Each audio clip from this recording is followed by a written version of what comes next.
Hello बच्चों, मैं मानिनी मेहर, आपकी हिंदी शिक्षिका। बच्चों, आज और एक सेट हम और 3 सेट का प्रश्न अभ्यास कर लेंगे। पहले दिन में मैं 2 सेट का अभ्यास प्रश्न करा चुकी हूँ, दूसरे दिन में 3 सेट का करा चुकी हूँ। आज और 3 सेट का करेंगे, जो कि आपके अभ्यास हुआ था 8 दिन तक। जो बोर्ड ने आपको कराया था वो सभी को हम कंप्लीट कर लेंगे। आज हमारा कंप्लीट हो जाएगा और आपके जो 30 तारीख में जो आपका परीक्षा है उसे में आप अच्छे से तैयारी के साथ एग्ज़ाम दे पाएंगे। ठीक है, तो आज हम 12 तारीख का, 17 तारीख का और 18 तारीख का, ये 3 दिन का हम वस्तुनिष्ठ प्रश्न को देख लेंगे। और आज जो 12 तारीख का जो पाठ है, कबीरदास जी और सूरदास, कबीरदास के दोहे और सूरदास के पद में से प्रश्न आया है, उसी को हम देख लेते हैं। ठीक है, तो चलिए शुरू करते हैं। बिना समय गवाए हम प्रश्नों को पढ़ लेते हैं। थोड़ा हम जूम कर लेते हैं। देखिए, पहला प्रश्न क्या है? साँच बराबर क्या नहीं है? साँच बराबर तप नहीं है। क्या? साँच बराबर तप नहीं है। साँच मतलब सत्य। सत्य के जैसा तप कहीं भी पर भी देखने को नहीं मिलेगा। ठीक है, 2 नंबर देखिए, झूठ की तुलना किसके साथ की गई है? झूठ की तुलना किसके साथ की गई है? झूठ की तुलना पाप के साथ की गई है। 3 नंबर देखिए, जिसके हृदय में साँच है उसके हृदय में कौन रहते हैं? जिसके हृदय में साँच है उनके हृदय में भगवान रहते हैं। साँच मतलब सच्चाई, सच, सत्य। जिसके हृदय में सत्य रहता है उनके हृदय में भगवान रहते हैं। 4 नंबर देख लेंगे, आपका अर्थ क्या है? आपका अर्थ क्या है? आप किसको बोला गया है एक दोहे में? आपका अर्थ है भगवान। भगवान को ही यहाँ पर आप बोला गया है।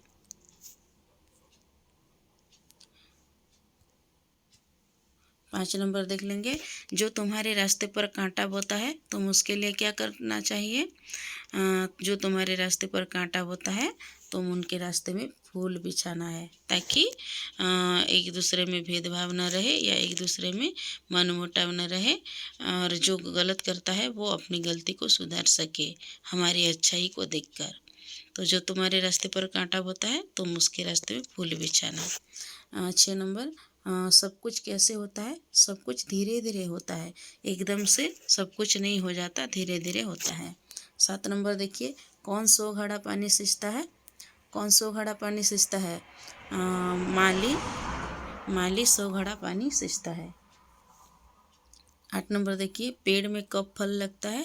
पेड़ में ऋतु आने पर फल लगता है। अभी के अभी से नहीं हो जाएगा कोई भी काम, वो समय आने पर ही सब कुछ होता है। तो ऋतु आने पर पेड़ में फल लगते हैं। 9 नंबर देखिए, 3 शूल का समाहार को क्या कहते हैं? 3 शूल का समाहार को त्रिशूल कहा जाता है। ठीक है बच्चों, नेक्स्ट हम 10 नंबर से देख लेते हैं। 10 नंबर देखिए, मना किसका प्रतीक है? मना मन को कहा जाता है। बाल लीला पद के रचयिता कौन है? बाल लीला पद के रचयिता है सूरदास। सूरदास लिखे है ना बाल लीला। 12 नंबर देखिए, श्री कृष्ण को कौन खिंचाते थे? श्री कृष्ण को जो दाऊ, श्री कृष्ण को उनके दाऊ खिंचाते थे। दाऊ मतलब उनके भैया बलराम। 13 नंबर देखिए, कृष्ण किससे शिकायत करते थे? कृष्ण यशोदा से शिकायत करते थे, अपने मैया यशोदा से शिकायत करते थे। 14 नंबर देखिए, कौन जन्म से धूर्त है? ये माता यशोदा कहते हैं कृष्ण को समझाते हुए कि जो बलराम है ना वो जन्म से धूर्त है। 15 नंबर देखिए, यशोदा किसकी सौगंध खाती है? यशोदा गोधन की सौगंध खाती है, गोधन।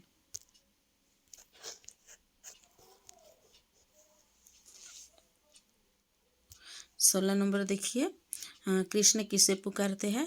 कृष्ण किसे पुकारते हैं? नंद को पुकारते हैं। नंद को, उनके जो पिताश्री हैं नंद को पुकारते हैं। 17, कृष्ण किसे माखन खिलाते हैं? कृष्ण अपने प्रतिबिंब को वो अपने आप को देखकर दर्पण में देखकर उनको प्रतिबिंब को ही माखन खिलाते हैं। 18 नंबर देखिए, कृष्ण खंबे में क्या देखते हैं? कृष्ण खंबे में अपने प्रतिबिंब को ही देखते हैं। 19 नंबर देखिए, कृष्ण कहाँ गाते हैं? कृष्ण कहाँ गाते हैं? कृष्ण आंगन में गाते हैं। कृष्ण आंगन में गाते हैं। 20 नंबर देखिए, किसका रंग श्याम है? किसका रंग श्याम है? कृष्ण का रंग ही श्याम है, ये तो हम जानते ही हैं। तो बच्चों, ये 12 नंबर का 12 तारीख में जो अभ्यास प्रश्न हुआ था उन्हीं में से ये प्रश्न है। कबीरदास और सूरदास का कबीरदास के दोहे और सूरदास के पद में से ये प्रश्न था। अब देख लेते हैं हम 17 तारीख में जो प्रश्न आया था, उनको देख लेते हैं। तो चलिए हम थोड़ा सा जूम कर लेते हैं, मगर थोड़ा ब्रल दिख रहा है, थोड़ा काला भी दिख रहा है, मगर समझ में आ रहा है। मैं पढ़ूंगी, आप सुनना और देखते रहना, ठीक है। तो देखिए 1 नंबर देखिए, किस पर मनुष्य का और यहाँ जो प्रसंग आया है, ये प्रसंग है मधुर भाषण से आया है। मधुर भाषण 1 और आधा मधुर भाषण का आधा आएगा और एक सेट में। तो मधुर भाषण 1 आधा पार्ट में से आया है ये प्रश्न। किस पर मनुष्य का विशेष अधिकार है? भाषा पर मनुष्य का विशेष अधिकार है। 2 नंबर देखिए, मनुष्य किसे अपने बस में कर लिया है? मनुष्य पंच महाभूत को अपने बस में कर लिया है। 3 नंबर देखिए, भाषा द्वारा किसकी रक्षा होती है? भाषा द्वारा ज्ञान और अनुभव की रक्षा होती है। भाषा द्वारा ज्ञान और अनुभव की रक्षा होती है। 4 नंबर देखिए, किससे बेमनुष्य उत्पन्न होता है? किससे? कटु शब्द। अगर आप कटु शब्द बोलोगे तो बेमनुष्य मतलब विरोधी भाव, नाराजगी, ये सब पैदा हो जाती है एक दूसरे के साथ। तो कटु वचन हमें नहीं बोलने चाहिए। 5 नंबर, 2 रूठों को कौन मिला देता है? 2 रूठों को एक मधुर शब्द मिला देता है। एक मधुर शब्द बोलोगे तो एक दूसरे पर प्रभावित होते हैं और 2 रूठों को भी मिला देते हैं। 6 नंबर देखिए, चित्त को पिघलाने वाला जो आनंद होता है उसे क्या कहते हैं? चित्त को पिघलाने वाला, चित्त मतलब मन को पिघलाने वाला जो आनंद होता है उसको क्या बोला जाता है? उसको माधुर्य बोला जाता है। क्या? माधुर्य कहते हैं। 7 नंबर देखिए, कि इसके लिए वचन पहली सीढ़ी है। कर्म के लिए वचन पहली सीढ़ी है। काम करने से पहले जो बोलोगे उसी के अनुसार काम करोगे तो वो महान कहलाएगा और वो सबको अच्छा भी लगता है। तो वचन के लिए कर्म, वचन पहली सीढ़ी होता है कर्म के लिए। 8 नंबर देखिए, हृदय द्वार को खोलने की कुंजी क्या है? हृदय द्वार को खोलने की कुंजी है वचनों का माधुर्य। अगर अच्छा वचन बोलोगे, मीठा वचन बोलोगे तो हृदय, किसी का भी हृदय को द्रवित कर सकता है और ये हृदय द्वार को खोल सकता है। एक दूसरे से हम एक दूसरे के साथ बंधुत्व पैदा होता है, भाईचारा आ जाती है।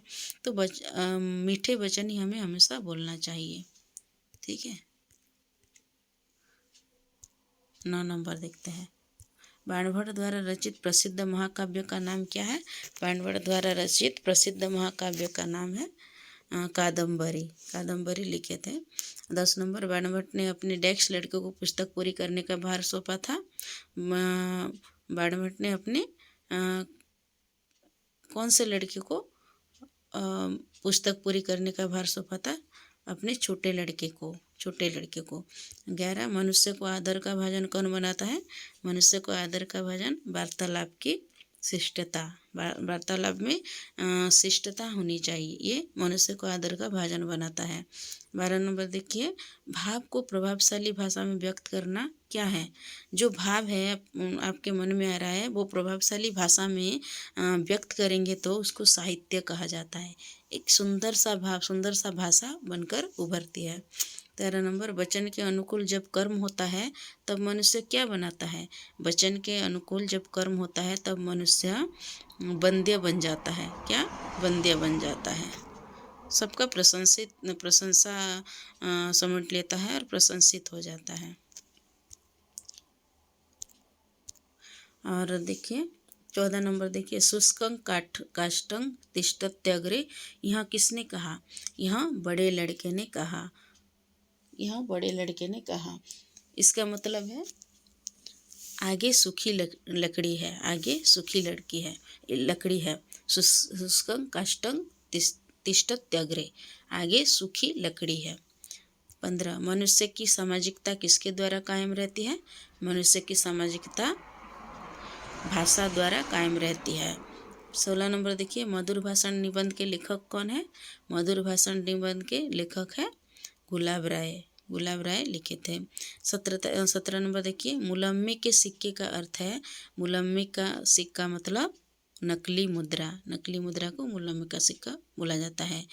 18 नंबर देखिए, वाणी की मधुरता के साथ विनय पूर्वक व्यवहार क्या है? शिष्टाचार है। और देखिए 19 नंबर देखिए, किसकी 2 लातें भी सहन की जाती है? दुधारू गाय की 2 लातें भी सहन की जाती है। 20 नंबर देखिए, इनकार करते समय किसकी गंध न आनी चाहिए? इनकार करते समय अधिकार और अभिमान की गंध नहीं आनी चाहिए। इनकार करो तो दिल से करो, उसमें कोई अधिकार या अभिमान की गंध नहीं आनी चाहिए। तो बच्चों, ये हमारा 17 तारीख का प्रश्न अभ्यास गया। अब हम देखेंगे लास्ट हमारा 1 बच गया है, जो कि 18 तारीख में जो अभ्यास हुआ है उसी को भी हम देख लेते हैं जल्दी से। तो देखिए, इतना ही रख लेते हैं। 1 नंबर देखिए, और इसमें जो 18 तारीख में जो प्रसंग आया था वो मधुर भाषण 2। पहले हम 17 तारीख में मधुर भाषण 1 आधा पट का आया था, और ये आधा पट का आएगा और पूरा हो जाएगा मधुर भाषण। तो देखिए हमारा 1 नंबर, खेद प्रकट करना किसकी मांग है? खेद प्रकट करना शिष्टाचार की मांग है। मतलब कोई भी गलती कर रहे हो, तुम खेद प्रकट कर रहे हो तो वो शिष्टाचार है। 2 नंबर, एक कटु वचन सारे किए धरे पर क्या फेर देता है? एक कटु वचन सारे किए धरे पर पानी फेर देता है। कर्म के लिए पहली सीढ़ी क्या है? कर्म के लिए पहली सीढ़ी वचन है। कर्म के लिए पहली सीढ़ी वचन है। 4 नंबर देखिए, शब्दों का जादू कैसा होता है? शब्दों का जादू बड़ा ज़बरदस्त होता है। कैसा होता है? बड़ा ज़बरदस्त होता है। 5 नंबर देखिए, नीरस तरुवर विलसती पुरतः। इस पंक्ति के विलसती का अर्थ क्या है? नीरस तरुवर विलसती पुरतः। तो विलसती का अर्थ है शोभा पाना। क्या? शोभा पाना।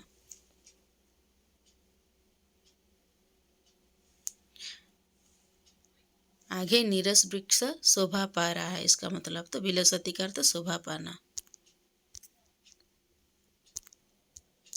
तो और देखिए 6 नंबर, शिष्टाचार का वास्तव में अर्थ है सज्जनोचित व्यवहार। क्या है? सज्जनोचित व्यवहार। 7 नंबर देखिए, निजी संबंध की बातचीत में किसका अभाव न रहना चाहिए? निजी संबंध की बातचीत में आत्मीयता का अभाव न रहना चाहिए। क्या? आत्मीयता का अभाव न रहना चाहिए। किसके कारण मनुष्य इतनी उन्नति कर सका है? भाषा के कारण मनुष्य इतनी उन्नति कर सका है। 9 नंबर देखिए, शिष्टता का परिचयक शब्द होता है कृपया शब्द। शिष्टता का परिचय शब्द क्या है? कृपया शब्द। कृपया, कोई भी काम के लिए कृपया बोलनी चाहिए हमको। काम हो जाने के पश्चात हमें क्या करना चाहिए? काम हो जाने के बाद हमें धन्यवाद देनी चाहिए। मतलब कोई भी काम तुम आपका पूरा हो रहा है किसी के जरिए, तो धन्यवाद जरूर दीजिएगा। 11 नंबर देखिए, समाज पर किसका प्रभाव ऊपरी होता है? समाज पर पोशाक का प्रभाव ऊपरी होता है। पोशाक का प्रभाव बस ऊपरी है, वो अंतर से नहीं आता है, उसका प्रभाव दूसरों को अंतर से नहीं पड़ता है, वो ऊपरी ऊपरी प्रभाव पड़ता है। 12 व्यापारिक बातचीत डेस्क न होनी चाहिए, अशिष्ट न होनी चाहिए। व्यापारिक बातचीत अशिष्ट न होनी चाहिए। 13 नंबर देखिए, मनुष्य कब बंध्य बनता है? मनुष्य वचन के अनुसार कर्म करने पर बंध्य बनता है। वचन के अनुकूल कर्म करने पर बंध्य बनता है। 14 नंबर देखिए, किसकी रक्षा करना सज्जन का पहला कर्तव्य है? किसकी रक्षा करना? स्वाभिमान का रक्षा करना सज्जन का पहला कर्तव्य है। जो वाणी सुनने में मधुर लगती है उसका परिणाम क्या होता है? जो वाणी सुनने में मधुर लगता है उसका परिणाम हितकर होता है। क्या? हितकर, जो दूसरों के हित कर सके वो हितकर होता है। 16 नंबर देखिए, बात उतनी ही कही जानी चाहिए जितनी निभाई जा सके। जितनी निभाई जा सके उतनी ही बात हमें कहनी चाहिए। और देखिए 17 नंबर देखिए, किससे मनुष्य की कुल परंपरा का परिचय मिलता है? तो शिष्टाचार से ही मनुष्य की कुल परंपरा का परिचय मिलता है। 18 नंबर देखिए, किसके सामंजस्य से मनुष्य सर्वश्रेष्ठ प्राणी बनता है। यहाँ पर होगा मन, कर्म और वाणी। मन, कर्म और वाणी ये सब अगर मिल जाए सामंजस्य से ही मनुष्य सर्वश्रेष्ठ प्राणी बन सकता है। मन से अच्छा होना चाहिए, कर्म से अच्छे होने चाहिए और वाणी भी अच्छी बोलनी चाहिए, तब मनुष्य सर्वश्रेष्ठ प्राणी के नाम में गिने जाते हैं। 19 नंबर देखिए, मनुष्य की पोशाक और चाल ढाल का प्रभाव किस पर पड़ता है। मनुष्य की पोशाक और चाल ढाल का प्रभाव किस पर, समाज पर पड़ता है। किस पर, समाज पर। 20 नंबर देखिए, किसके सहारे मनुष्य सबल हो गया है। किसके सहारे मनुष्य सबल हो गया है। सबल मतलब स्ट्रांग। तो किसके सहारे, बुद्धि, पोशाक और भाषा तो नहीं होगा, धन और भाषा तो नहीं होगा, भाषा और कटु वचन तो ये हो नहीं सकता, कटु वचन गलत हो जाएगा। बुद्धि और भाषा, बुद्धि और भाषा के सहारे मनुष्य सबल हो गया है। तो बच्चों, ये था हमारा 3 सेट का प्रश्न अभ्यास जो हम अभी किए। जो 12 तारीख में, 17 तारीख में और 18 तारीख में जो अभ्यास हुआ था वो अब हम कंप्लीट कर चुके हैं। तो इसी के साथ आपका 8 अभ्यास प्रश्न पूरा हो चुका है और इसी को ही आप बार बार देखिए, क्योंकि इसी में ही जो सिलेबस में आपके जो पाठ है वो सभी आया है। इतने में 8 अभ्यास प्रश्न में ही आया है। तो इसी को अच्छे से 2-3 बार पढ़िए, देखिए और अपनी परीक्षा में जो भी प्रश्न आएगा उसका आप सही से उत्तर दे पाएंगे। तो बच्चों, अभी के लिए इतना है। आशा करती हूँ आपका जो आगे आने वाला परीक्षा है वो अच्छा होगा, अच्छे से आप प्रश्न का उत्तर देंगे और इसी तरह से मेरे वीडियो पर बने रहिए। और अच्छा लगा तो ज़रूर लाइक कर सब्सक्राइब तो ज़रूर करना। तो ठीक है बच्चों, all the best for your Hindi exam. तो आज के लिए इतना ही। Okay, bye, good night.